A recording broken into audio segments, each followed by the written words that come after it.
Hey, this is Sasha Evdokov, founder of TradersFly.com and InvestingHelpDesk.com. Now, with InvestingHelpDesk.com, what I like to do is share with you questions and answers that many investors and traders ask me. So, in this week's question, what I have is, do you think it is reasonable to capture $150 per day on a $30,000 account? We're always thinking about this monetary figure when it comes to the amount of money that we have, the amount of money that it costs to use on a day-to-day basis to live throughout our life.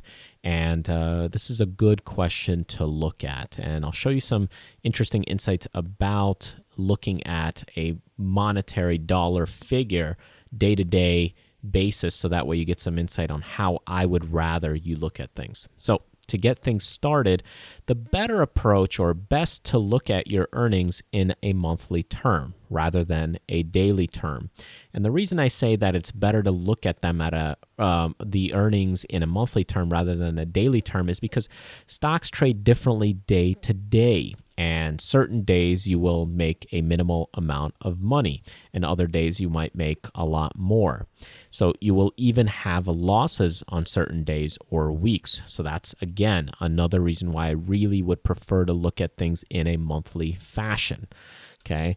Now, however, if you are profitable each month, this shows sustainability.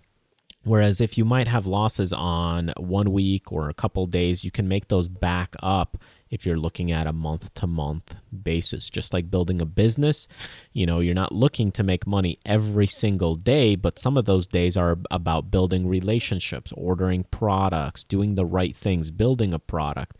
And then the next week or the next month, that's where the sales will come in. So start looking at a little bit of a longer-term picture, and it's a little bit better. Now, for many people, they like to look at the absolute dollars when they look at the stock market. Most people look at earnings in terms of dollar value, $100, $500, $800. And the reason for this is because this is how the world works. It is what we are aware of and how we use money. So we can also relate to our spending, our food costs, our rent. This is how we use it in the real world. However, this is a bad way when thinking about your investments. It's a bad way to look at absolute dollar figures when you're coming into growing your account and growing your investments. And that is because the investments work more on a percentage basis rather than the absolute dollar figure. Now, yes, you get an absolute dollar figure on your return, but unfortunately, $100, if you're making $100 on a $10 million account, that return is quite poor and pathetic. Whereas if you're making $100 on a $300 investment, you're really doing quite fantastic. So it really all comes down to those percentage bases and thinking in terms of percentages. However, in the absolute fashion, food costs are still the same, rent costs are still the same. So in investment terms, you want to start looking at thinking in terms of percentages. So it comes down to raising your percentage of return. So if you're making 2% now, you might want to make 3% or 4% next year. That's kind of the goal. Now, the market on average makes about 8% a year in a good year. So really, when you break that down into a month basis, that is only about 1% a month or even less. Okay, so if you did 1% per month, that would be 12% per year, which is way better than the market. And that would mean you're a really fantastic trader relative to the overall public and population that's out there trading. So if you can trade and earn 3% a month, this would be a great and near professional level. Now, 3% or 5% may not seem like a lot, but with a larger account, that 3% is a great deal of money when it comes to the world that we live in. So looking at those monthly earnings, there are 20 trading days in a month. If you're looking to make $150 a day and you trade those 20 days, you're looking to make about $3,000. Now, $3,000 with a $30,000 portfolio is really 10% on your money each month. That's a big reach when you're really talking about percentage of return. You're reaching for a 10% a month. It's stretching it. It is possible, but you would be most likely a professional that's exceptionally well. And if you're just getting started out, more than likely this is not something that's realistic. So when we come back down to earth, when we look at realistic earnings, depending on your experience, a 2 to 5% a month is more conservative, okay, if you're more active. If we take 3%, which is kind of right in the middle around that area, on $30,000, that's $900 per month. So $900 per month into 20 trading days is around $45 per day on average, because you're going to have some losing days. Maybe some will be a negative $50, and then other days might be $150 in profit. So all in all, you're averaging about $45 a day to make about $900 a month, which is 3% on your money per month.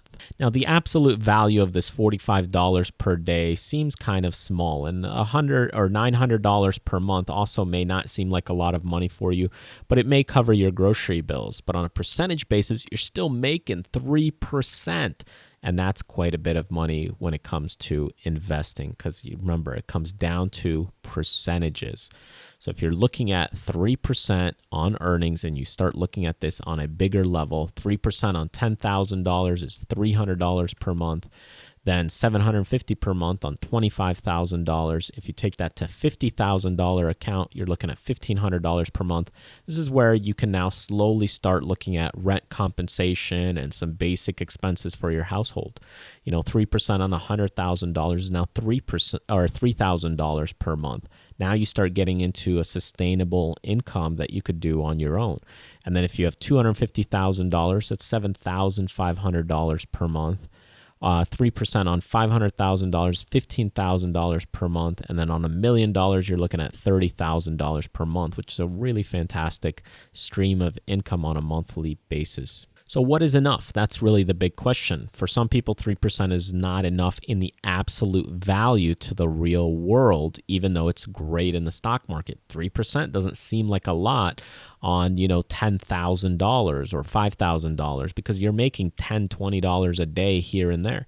And that $10 a day won't significantly change your life. But in the stock market, you're still making 3%, which is still fantastic when it comes to the market. Because remember, this compounds time and time again, week after week, month after month, and year after year. So for many people, they struggle about these dollar figures and absolute values because it's due to their account size. And 3% on $5,000 is $150 per month versus 3% on $800,000 is $24,000 per month. $150 per month is not going to change your lifestyle. It'll help your lifestyle. It may help you ease the pain or burden financially, but it's not going to totally change it for most people. $800,000 in your account making $24,000 per month, which is still your 3%, could in fact change your complete lifestyle if you're doing that time and time again. Thanks for joining me in this video, and if you'd like to see more questions and answers, be sure to visit me at investinghelpdesk.com. And if you want to get in touch and stay in touch, make sure you sign up to my newsletter right here by clicking this green button. And once you subscribe, I send out news alerts on new free training, videos, books, and courses that get released. And if you'd like to try my Critical Chart service absolutely free, then click this blue button right here and just sign up to that Critical Chart service. And most importantly, don't forget to subscribe on YouTube so that way you get notified when new videos are released. Thanks again for joining me. In the end, remember to do what you love, contribute to others, but most importantly, live life abundantly. I'll see you next time.